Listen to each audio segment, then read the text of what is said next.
Hello friends, welcome to பாண்டிநாட் சமையல். இன்னைக்கு நம்ம பார்க்க போற ரெசிபி என்னன்னு பார்த்தீங்கன்னா ஒரு சூப்பரான டிஃபன் ரெசிபி தாங்க பார்க்க போறோம். பன்னீர் பரோட்டா எப்படி பண்ண போறோங்கிறத தான் பார்க்க போறோம். இது பன்னீர் பரோட்டா, பன்னீர் சப்பாத்தி இப்படின்னு என்ன பேர்லனாலும் சொல்லுவாங்க. இப்போ இந்த பன்னீர் பரோட்டாவை நம்ம எப்படி பண்ண போறோங்கிறத பார்க்க போறோம். பாருங்க எவ்வளோ சூப்பராக இருக்குதுன்னு. இந்த பன்னீர் பரோட்டாவை இன்னைக்கு நம்ம கோதுமை மாவில் பண்ண போறோம். இந்த கோதுமை மாவுக்குள்ள இந்த மாதிரி பன்னீர் மசாலா ஐட்டம்லாம் ஸ்டஃபிங் வச்சு ஒரு சூப்பரான டிஃப்ரெண்டான டிஃபன் ரெசிபி தாங்க பண்ண போகிறோம். வாங்க இதை எப்படி ப்ரிப்பேர் பண்ணலாங்கிறத பார்க்கலாம். இந்த வீடியோக்குள்ளே போகிறதுக்கு முன்னாடி சப்ஸ்கிரைப் பண்ணாதவங்க சப்ஸ்கிரைப் பண்ணிடுங்க. பக்கத்தில் இருக்க பெல் ஐக்கான் பட்டனையும் அமைக்கிருங்க. அப்போ தான் நான் போடுற வீடியோஸ் எல்லாம் உங்களுக்கு நோட்டிஃபிகேஷனில் வரும். இப்போ வரைக்கும் சப்போர்ட் பண்ணிட்டு இருக்க எல்லாருக்குமே ரொம்ப ரொம்ப நன்றிங்க. மேலும் மேலும் சப்போர்ட் பண்ணிக்கிட்டே இருங்க. இப்போ வாங்க இந்த சூப்பரான டிஃபன் ரெசிபியை எப்படி பண்ணலாங்கிறத பார்க்கலாம். இன்னைக்கு நான் 1/4 கிலோ கோதுமை மாவு எடுத்துருக்குறேங்க. இப்போ நம்ம இதை பிசைஞ்சு வச்சிடலாம். இதுக்கு தேவையான அளவு உப்பு போட்டுக்கோங்க. 2 ஸ்பூன் ஆயில் விட்டுக்கோங்க. இப்போ இதை நல்லா மிக்ஸ் பண்ணி விட்டுக்கலாம்.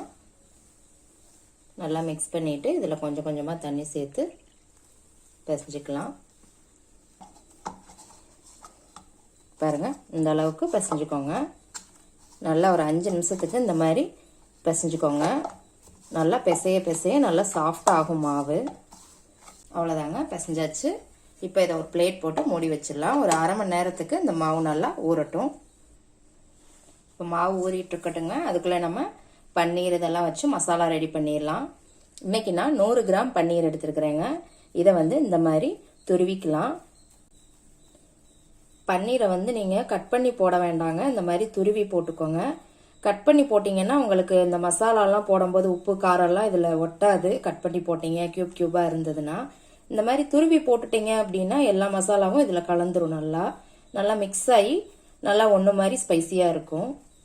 இப்போ இதை எல்லாத்தையுமே நம்ம துருவி எடுத்துக்கலாம். பாருங்கள், நல்லா சூப்பராக துருவி எடுத்துக்கிட்டாச்சு. இப்போ இதோட நம்ம கொஞ்சம் துருவின இஞ்சி போட்டுக்கோங்க. ஒரு துண்டு இஞ்சி தாங்க நான் துருவி போட்டிருக்கிறேன்.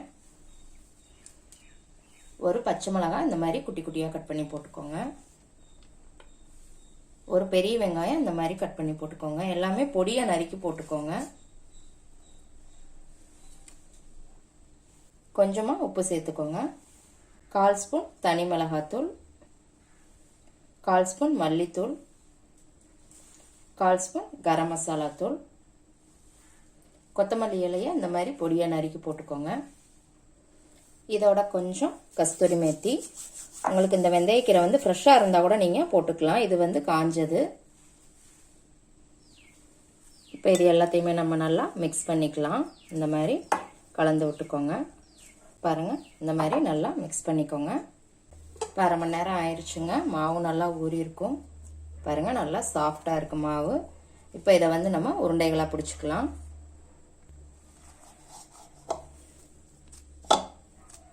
இந்த அளவுக்கு உருண்டை பிடிச்சிக்கலாம். பாருங்க, மாவு எல்லாத்தையும் உருண்டையாக பிடிச்சி வச்சாச்சு. இப்போ நம்ம தேய்ச்சிடலாம். இப்போ கொஞ்சம் மாவு போட்டுக்கலாங்க. இந்த உருண்டைகளை எடுத்து தேய்க்க ஆரம்பிச்சிடலாம். இந்த மாதிரி சின்னதாக தேய்ச்சிக்கலாங்க. தேய்ச்சிட்டு இதுக்குள்ளே நம்ம இப்போ இந்த பன்னீர் மிக்ஸை உள்ளே வச்சிடலாம். இப்போ இதை இந்த மாதிரி க்ளோஸ் பண்ணி விட்டுருங்க. க்ளோஸ் பண்ணி விட்டுட்டு இந்த மாதிரி முறுக்கி விட்டுக்கோங்க. எக்ஸ்ட்ரா உள்ள இந்த மாவை எடுத்துருங்க. எடுத்துட்டு இந்த மாதிரி லேசாக அழுத்தி விட்டு இந்த மாதிரி வச்சுக்கோங்க.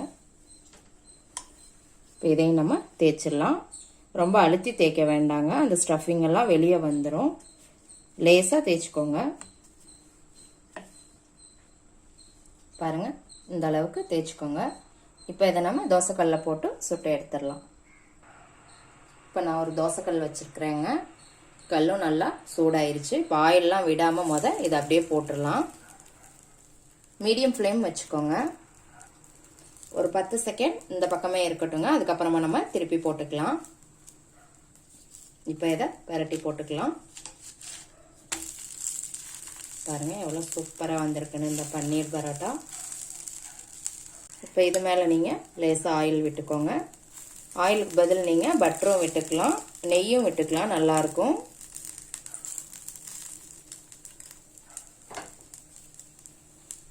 இதையும் நம்ம பரட்டி போட்டுடலாம்.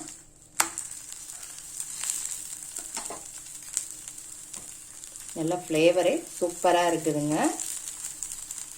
இந்த பன்னீர் பரோட்டாவை செஞ்சு பாருங்கள், அவ்வளோ பிடிக்கும் உங்களுக்கு. கண்டிப்பாக அடிக்கடி செய்ய ஆரம்பிச்சிருவீங்க வீட்டில். இந்த மாதிரி ஒரு 2-3 டைம் பரட்டி போட்டு எடுத்துட வேண்டியது தான்.